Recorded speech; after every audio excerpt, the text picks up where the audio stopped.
نحمدہ و نصلی و نسلم علی رسولہ الکریم اما بعد۔ بعض اوقات یہ سوال کیا جاتا ہے کہ حضرت آدم علیہ السلام سے حضرت عیسیٰ علیہ السلام تک نبوت اور رسالت کا سلسلہ جاری و ساری رہا، اور کم و بیش 1,24,000 انبیاء و رسول دنیا میں تشریف لائے، تو پھر حضرت صلی اللہ علیہ وسلم پر یہ سلسلہ بند کیوں ہو گیا، اور نبی علیہ السلام کے بعد کسی کو نبوت رسالت کا منصب کیوں نہیں مل سکتا؟ اس کا پہلا جواب تو یہ ہے کہ جس خدا نے حضرت آدم علیہ السلام کو نبوت دے کر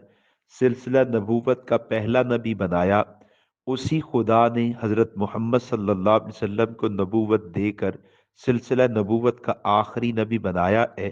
جیسے ہم یہ سوال نہیں کر سکتے کہ اے اللہ، تو نے حضرت آدم کو پہلا نبی کیوں بنایا، ایسے ہی ہم یہ سوال بھی نہیں کر سکتے کہ اے اللہ، تو نے حضرت محمد صلی اللہ علیہ وسلم کو آخری نبی کیوں بنایا۔ بھئی وہ خدا ہے، اسی نے نبوت کا سلسلہ شروع کیا، اسی نے نبوت کے سلسلے کو نبی علیہ السلام پر مکمل کر کر ختم کر دیا ہے۔ ہم اس سے پوچھنے کا حق رکھتے ہی نہیں ہے۔ باقی اس اعتراض کے اور بہت سے جوابات بھی ہیں۔ قرآن و حدیث کے مطالعے سے ہمیں معلوم ہوتا ہے کہ آپ صلی اللہ علیہ وسلم کے بعد کسی نئے نبی کی بعثت کی، نئی شریعت کی، نئے دین کی ضرورت باقی ہی نہیں رہی، کیونکہ نئی نبوت اور نئی شریعت کے دنیا میں آنے کے کچھ اسباب اور کچھ وجوہات ہوتی ہیں، اور نبی علیہ السلام کی نبوت اور شریعت کی کاملیت اور جامعیت ایسی ہے کہ اب ایسی کوئی وجہ اور سبب پایا جانا ممکن ہی نہیں ہے۔ نئی نبوت اور نئی شریعت کی جو وجوہات اور اسباب ہو سکتے ہیں، ان میں سے پہلی وجہ کہ اللہ تعالیٰ کی کتاب اصلاً مفقود ہو جائے، یا اس میں تحریف اور تبدیلی کر دی جائے، تو پھر اللہ تعالیٰ کسی نبی کو مبعوث فرماتے ہیں تاکہ وہ اللہ تعالیٰ کی کتاب اور تعلیمات میں کی جانے والی ہر قسم کی تحریف اور تبدیلی کو اصل سے الگ کر دیں، اور کلام الہی کو، اللہ کے کلام کو نکھار کر امت کے سامنے پیش کر دے۔ الحمدللہ، نبی کریم صلی اللہ علیہ وسلم پر نازل ہونے والی کتاب قرآن مجید کی حفاظت کا وعدہ خود اللہ رب العزت نے کیا ہے۔ قرآن مجید سورہ حجر آیت نمبر 9 میں اللہ تعالیٰ فرماتے ہیں، انا نحن نزلنا الذکر و انا لہ لحافظون، کہ ہم نے قرآن نازل کیا اور ہم ہی اس کی حفاظت کریں گے۔ اس آسمانی وعدے کا اثر آج بھی موجود ہے، اور قرآن مجید ہر قسم کی تحریف سے، ہر قسم کی تبدیلی سے محفوظ ہے۔ پہلے انبیاء پر نازل ہونے والی کتابوں کی حفاظت کا وعدہ نہیں کیا گیا، اور قرآن مجید کی حفاظت کا وعدہ کیا گیا، یہ اسی وجہ سے ہے کہ پہلے انبیاء علیہ السلام کے بعد نبوت کا سلسلہ جاری تھا۔ حضرات انبیاء خود تشریف لا کر کتاب اللہ میں ہونے والی غلطیوں، یعنی تحریف اور تبدیلی کے بارے میں عوام کو، لوگوں کو آگاہ کر دیتے تھے۔ جبکہ نبی کریم صلی اللہ علیہ وسلم کے بعد آسمان سے وحی نبوت کا سلسلہ بند ہو گیا، تو اللہ تعالیٰ نے قرآن مجید کی حفاظت کا وعدہ خود لیا، جو کہ ختم نبوت اور عظمت قرآن پر دلیل ہے۔ پھر نئی نبوت اور نئی شریعت کے دنیا میں آنے کی دوسری ایک بڑی وجہ وہ یہ ہوا کرتی تھی کہ احکام الہی میں سے بعض احکامات کسی خاص قوم یا خاص زمانے کے ساتھ مختص ہونے کی وجہ سے قابل تنسیخ ہوتے تھے، یا پھر کوئی نیا حکم آنا ہو تب بھی اللہ تعالیٰ کسی کو نبی بنا کر دنیا میں مبعوث فرما دیتے تھے۔ الحمدللہ، نبی کریم صلی اللہ علیہ وسلم کی نبوت و شریعت میں ایسی جامعیت ہے کہ اللہ تعالیٰ نے آپ کو قیامت تک کے تمام زمانوں اور تمام انسانوں کے لیے نبی بنا کر بھیجا، اور آپ صلی اللہ علیہ وسلم کو ملنے والے احکامات میں سے کوئی حکم ایسا نہیں جس میں ایک ذرہ بھی تنسیخ اور تبدیلی کی ضرورت ہو۔ اسلام کی اس 1400 سالہ تاریخ میں کروڑوں اربوں کی تعداد میں مسلمان ہوئے، حالات بدلے، زمانے بدلے، ضروریات بدلی، سائنس کی ترقی کی وجہ سے حالات بدلے، نئے نئے مسائل پیدا ہوئے، لیکن سرکار دو عالم صلی اللہ علیہ وسلم کی تعلیمات و شریعت میں ایسی جامعیت ہے کہ تمام قدیم و جدید مسائل کا حل نبی علیہ السلام کی شریعت میں موجود ہے، اور کسی ایک بھی حکم میں کسی تعریف اور تبدیلی کی گنجائش نہیں ہے۔ پھر نئی نبوت اور نئی شریعت کی دنیا میں آنے کی ایک وجہ یہ بھی ہوا کرتی تھی کہ شریعت میں ابھی تکمیل کی ضرورت باقی ہوتی تھی، تو پھر اللہ کسی کو نبوت دے کر دنیا میں بھیج دیتے تھے۔ الحمدللہ رحمت دو عالم صلی اللہ علیہ وسلم کو کامل بلکہ اکمل شریعت عطا کی گئی ہے۔ قرآن مجید میں اللہ رب العزت فرماتے ہیں الیوم اکملت لکم دینکم واتممت علیکم نعمتی ورضیت لکم الاسلام دینا،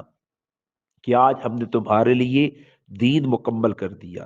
اور تم پر اپنی نعمتیں پوری کر دی اور تمہارے لیے دین اسلام کو پسند کر لیا۔ پھر نبوت، رسالت اور نئی شریعت کی دنیا میں آنے کی ایک وجہ یہ بھی ہوا کرتی تھی کہ الگ الگ قوموں اور قبیلوں کے لیے الگ الگ نبی ہوتے تھے۔ جب اللہ تعالیٰ کسی کو نبوت دے کر بھیجتے تھے تو پھر وہ ایک قوم کا نبی، ایک قبیلے کا نبی، ایک علاقے کا نبی، تو دوسری قوم، دوسرے قبیلے، دوسرے علاقے کے لیے نبوت و رسالت کی ضرورت باقی ہے، اللہ کو اللہ کے احکامات پہنچانے کی ضرورت باقی ہے۔ یہاں نبی علیہ السلام کی نبوت میں یہ بات بھی نہیں ہے۔ الحمدللہ رحمت دو عالم صلی اللہ علیہ وسلم کو اللہ تعالیٰ نے تمام اقوام بلکہ تمام جہانوں کا نبی بنا کر بھیجا ہے، اور آپ کی دعوت کی وسعت اور پھیلاؤ کے بارے میں اللہ نے ارشاد فرمایا وما ارسلناک الا رحمت للعالمین، کہ آپ کی نبوت وہ صرف اہل زمین ہی کے لیے نہیں، آپ زمین والوں کے لیے بھی رب نبی ہے۔ آپ کی نبوت فضاؤں میں بھی ہے، آپ کی نبوت خلاؤں میں بھی ہے، آپ کی نبوت ستاروں کی جھرمٹ میں بھی ہے، آپ کی نبوت پہلے آسمان پہ، دوسرے آسمان پہ، تیسرے پر، آپ کی نبوت عالم بالا میں بھی ہے، تحت الثرا میں بھی ہے۔ جہاں کوئی انسان جا سکتا ہے وہاں آپ کی نبوت ہے۔ پھر نبوت، نئی نبوت اور نئی شریعت دنیا میں آنے کی ایک بڑی وجہ یہ بھی ہوا کرتی تھی کہ نبی آیا تو محدود زمانے کے لیے نبی بن کر آیا، پھر نئے زمانے کے لیے نئی نبوت کی ضرورت باقی رہتی تھی۔ الحمدللہ رحمت دو عالم صلی اللہ علیہ وسلم کو قیامت تک کے تمام زمانوں کے لیے نبی اور رسول بنا کر بھیجا گیا ہے۔ اب ہر ایک زمانے کے انسانوں کے لیے آپ صلی اللہ علیہ وسلم ہی کی نبوت پر ایمان لانا شرط نجات ہے۔ قرآن مجید میں ارشاد ہے وَأَرْسَلْنَاكَ لِلنَّاسِ رَسُولًا، اسی طرح اعلان ہے قُلْ يَا أَيُّهَا النَّاسُ إِنِّي رَسُولُ اللَّهِ إِلَيْكُمْ جَمِيعًا۔ پھر نئی نبوت اور نئی شریعت کے دنیا میں آنے کی ایک بڑی وجہ یہ بھی ہوا کرتی تھی کہ نبی کا روحانی فیض بند ہو گیا اور دین میں کامل انسان بنانے کی طاقت نہ رہی، تب پھر اللہ نئے نبی کو دنیا میں بھیجتے تھے۔ الحمدللہ رحمت دو عالم صلی اللہ علیہ وسلم کے فیض کی بات کی جائے تو ان کا فیض پوری طور پر آج بھی قائم اور دائم ہے، اور لاکھوں کروڑ لوگ اسی فیض محمدی سے استفادہ کر کے روحانی طور پر کامل انسان بن رہے ہیں۔ آپ صلی اللہ علیہ وسلم کے بارے میں سورہ جمعہ میں اللہ رب العزت نے فرمایا والذی بعث فی الامیین رسولا منہم یتلو علیہم آیاتی ویزکیہم ویعلمہم الکتاب والحکمہ وان کانوا من قبل لفی ضلال مبین، کہ آپ پہلوں کے لیے بھی رسول ہیں اور آپ بعد والوں کی بھی رسول ہیں۔ آپ کا فیض پہلوں کے لیے بھی ہے اور آپ کا فیض بعد والوں کے لیے بھی ہے۔ ان آیات میں نبی کریم صلی اللہ علیہ وسلم کی بعثت عامہ کا ذکر ہے، اور یہ آیات کھلے طور پر اعلان کر رہی ہے کہ جیسے اولین نے نبی علیہ السلام کا فیض پایا، اسی طرح آخرین بھی نبی علیہ السلام کا فیض پائیں گے۔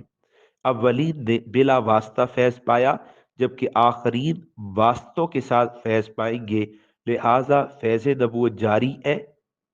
تو نئی نبوت اور شریعت کی کوئی گنجائش باقی نہیں ہے۔ عام طور پر نئی نبوت اور نئی شریعت کے دنیا میں آنے کی وجہ یہ ہوا کرتی تھی کہ دین الہی کی تعلیم اور اس کی اشاعت اور اس کے دفاع کے لیے کوئی بندہ نہیں رہا، تب پھر اللہ کسی نبی کو دنیا میں بھیجتے تھے تاکہ وہ دین الہی کی تعلیم، اشاعت اور دفاع کا فریضہ سر انجام دے سکے۔ الحمدللہ رحمت دو عالم صلی اللہ علیہ وسلم کی امت کو دین الہی کی تعلیم، اشاعت اور دفاع کا فریضہ سونپ دیا گیا ہے، اور ہر ایک دور میں ایسے سعادت مند امتی رہے ہیں جنہوں نے دین الہی کی تعلیم کے لیے، اشاعت کے لیے، دفاع کے لیے پورے طور پر ذمہ داری کا اظہار کیا۔ جس کا اثر آج بھی موجود ہے اور 1450 سال بعد بھی موجود ہے کہ دین اسلام پھیل بھی رہا ہے اور دین اسلام محفوظ بھی ہے۔ قرآن مجید میں اسی فریضے کے بارے میں اعلان کیا، کنتم خیر امت اخرجت للناس تأمرون بالمعروف وتنہون عن المنکر وتؤمنون باللہ۔ پھر ایک جگہ فرمایا کل ہادی سبیلی ادعو الی اللہ، اور نبی رحمت صلی اللہ علیہ وسلم نے فرمایا ان العلماء ورثۃ الانبیاء، کہ میری امت میں میرے ورثہ یہ علماء ہوں گے، یعنی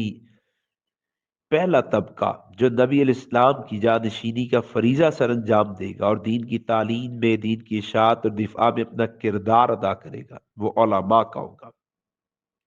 نئی نبوت اور نئی شریعت کے دنیا میں آنے کی وجہ جو بھی ہو سکتی ہے وہ اب وجہ موجود نہیں ہے۔ اور پھر آپ سنت اللہ کو دیکھیں اور دنیا کے نظام کو دیکھیں کہ اس دنیا کا نظام ہے کہ یہاں پر جس چیز کی ابتدا ہے اس کی انتہا بھی ہے۔ جیسے دن ہے اس کی ابتدا ہے تو اس کی انتہا بھی ہے، رات ہے اس کی ابتدا ہے تو اس کی انتہا بھی ہے، انسان کی زندگی ہے تو اس کی ابتدا ہے تو اس کی انتہا بھی ہے۔ ہر ایک چیز کی ابتدا بھی ہے، انتہا بھی ہے۔ ایسی سلسلہ نبوت ہے، اس کی ابتدا بھی ہے اور اس کی انتہا بھی ہے۔ ابتدا حضرت آدم علیہ السلام سے اور انتہا امام الانبیاء صلی اللہ علیہ وسلم کی ذات پاک پر۔ پھر یہ بھی دیکھنا چاہیے کہ یہ دنیا دائمی نہیں ہے، دنیا تو اس کی مدت تو عارضی ہے، بالآخر اس کو ختم ہونا ہے۔ اس لیے لازمی طور پر ماننا ہوگا کہ سلسلہ نبوت بھی کہیں نہ کہیں اس کا اختتام ہو جائے، اور اس اختتام کے لیے حضرت صلی اللہ علیہ وسلم کی نبوت سے بہتر اور نبوت نہیں ہے، جس کی بڑی وجہ یہ ہے کہ آپ صلی اللہ علیہ وسلم کی نبوت جامعیت میں، کاملیت میں اور ابدیت میں باقی تمام انبیاء کی نبوت سے، ان کی رسالت سے اعلیٰ درجے کی ہے۔ اس لیے نبی علیہ السلام ہی کی نبوت کو ختم نبوت کے لیے چن لیا گیا، اور آپ صلی اللہ علیہ وسلم کی ذات پاک کو آخری نبی بنا کر دنیا میں بھیجا گیا ہے۔ اب آپ کے بعد قیامت ہے، آپ کے بعد دنیا میں نبوت اور رسالت کا کوئی سلسلہ نہیں ہے۔